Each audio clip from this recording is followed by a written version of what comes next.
Dieu nous parle à travers les bonnes choses, mais aussi les mauvaises.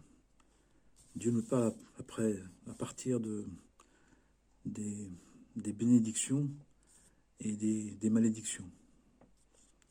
Dieu nous prévient à travers notre bonheur, mais aussi notre malheur. Pouvons-nous l'envisager? Pouvons-nous le concevoir?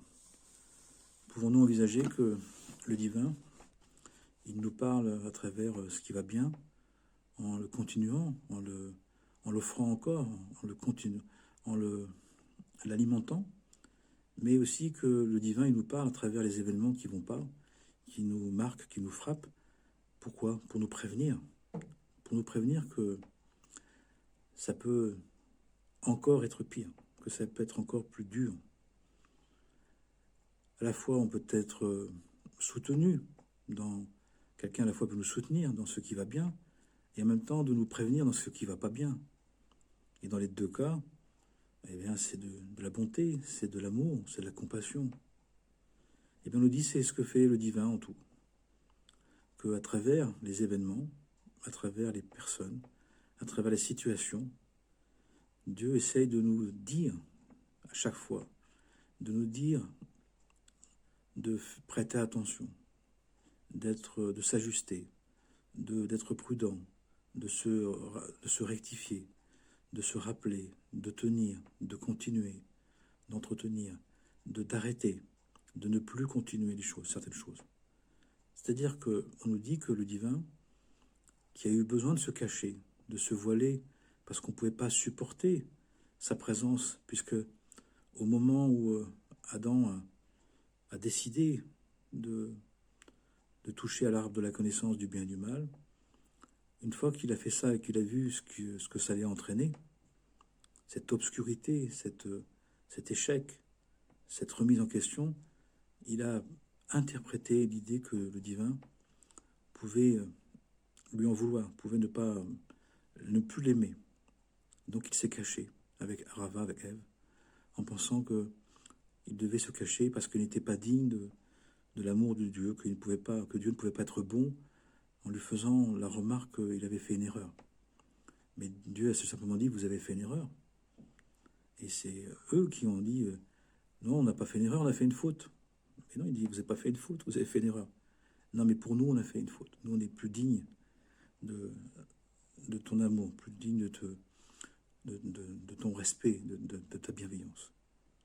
Et donc le divin a dit, mais si vous pensez que je ne suis pas capable de vous aimer, alors que je vous ai créé avec la capacité du libre arbitre, eh bien ce doute va engendrer votre malheur, va engendrer votre peine, votre manque de confiance en l'amour du divin, notre manque de confiance en la parole du divin qui essaie de nous dire, de nous prévenir à travers les événements.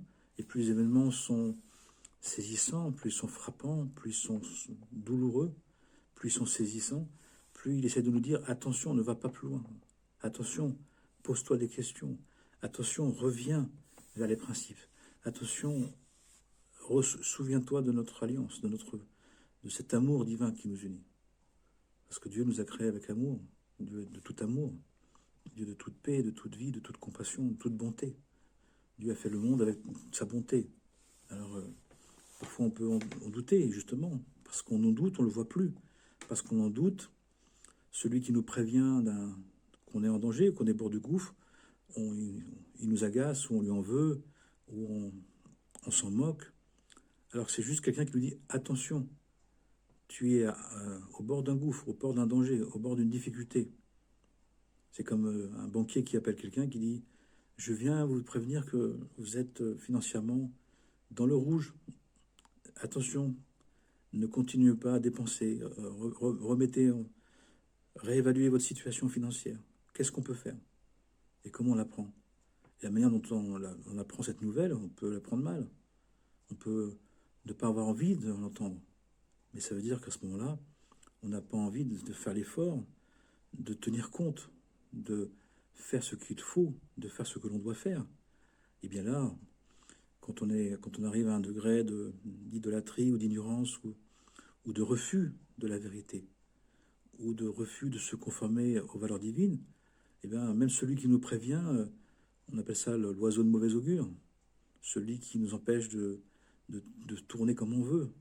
Donc là, on l'accuse, on lui en veut, on l'attaque, on le dénigre, on le menace parfois, alors qu'il est en train de nous prévenir. Et c'est surtout, c'est que c'est Dieu qui est en train de nous prévenir. Parce que parfois, la personne qui nous prévient peut nous le dire de manière abrupte, de manière agressive, de manière injonctive. Souvent, c'est par peur. Souvent, c'est une bienveillance maladroite. C'est une prévention un peu agressive, parfois un peu saoulée. Mais généralement, les personnes ne sont pas avec un mauvais penchant, avec une mauvaise intention, avec une bonne intention, mais qui peut être maladroite, qui peut être mal ajustée, soit dans son fonctionnement ou soit dans notre manière de recevoir les choses. Mais dans tous les cas, pour éviter de s'accrocher au porteur de la missive, à celui qui en amène la lettre qui va nous prévenir, qui vient parfois être une injonction, qui nous dit « il vous reste tant, attention, il vous reste tant de temps pour ça, attention, vous devez, pour ne pas lui en vouloir, il faut comprendre que le divin, dont on a douté, maintenant, il passe par les événements dits naturels, par les relations, par les situations, pour essayer, tout en respectant notre libre arbitre, de nous donner envie de nous conformer aux lois divines, pour faire en sorte que notre vie se passe bien, pour faire en sorte qu'on ne se baisse pas plus. Quand notre médecin il nous appelle pour dire voilà, selon vos examens, vous avez des petits soucis de santé, il faut s'en occuper, il n'est pas en train de nous souhaiter du malheur. Il est en train de nous souhaiter justement d'en tenir compte pour ne pas, d'une petite fragilité, d'une petite difficulté, en tomber vraiment malade. Mais est-ce qu'on a envie d'écouter ça? Est-ce qu'on a envie d'en tenir compte? Ou est-ce qu'on joue un drôle de jeu avec la vérité, avec la santé, avec l'amour, avec la vie? Est-ce qu'on n'est pas dans une situation où on ne prend pas les choses vraiment au sérieux, où on a envie, comme on dit, de se faire plaisir et de tout oublier? Mais on n'est pas venu pour ça, même si on peut se faire plaisir et avoir des moments où on a envie de décrocher, bien sûr.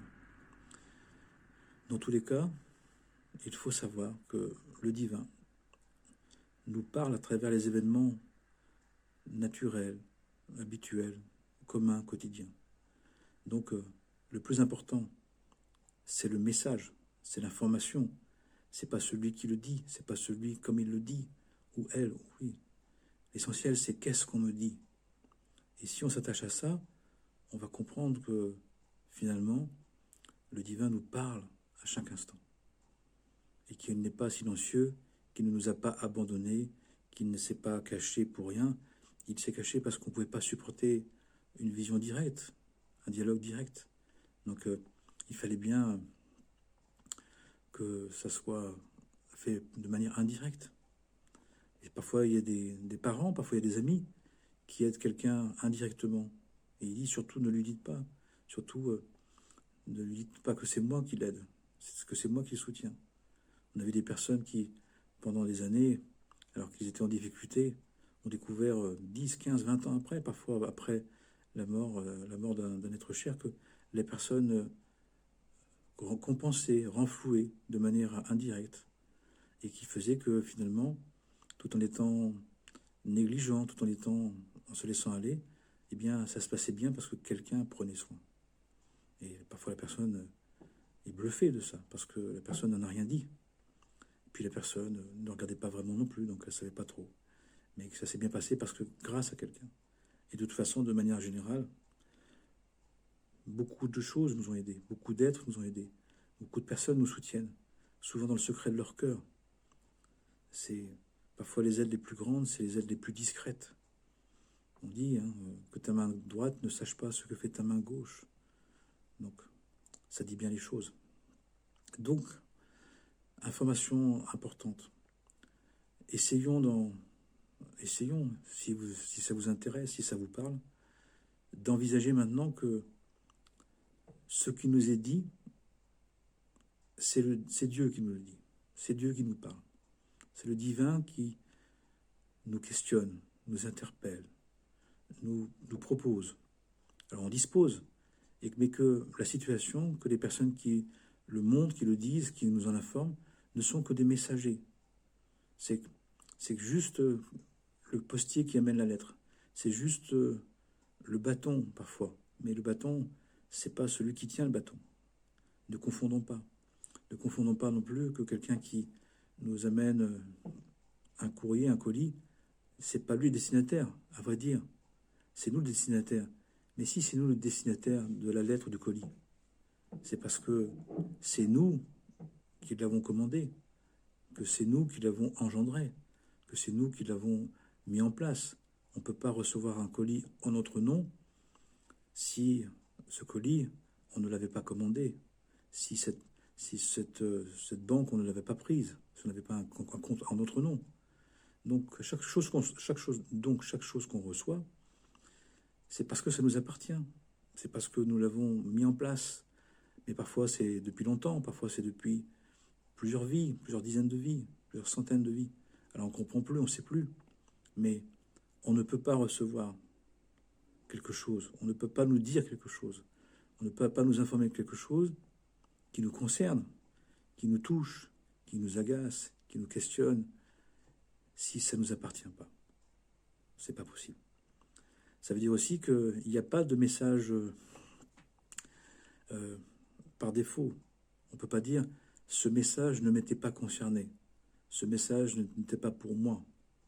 Parce que si sur la lettre, si sur le colis, c'est marqué notre nom, à notre adresse, et si c'est livré à domicile, c'est que c'est vraiment pour nous, c'est vraiment à nous.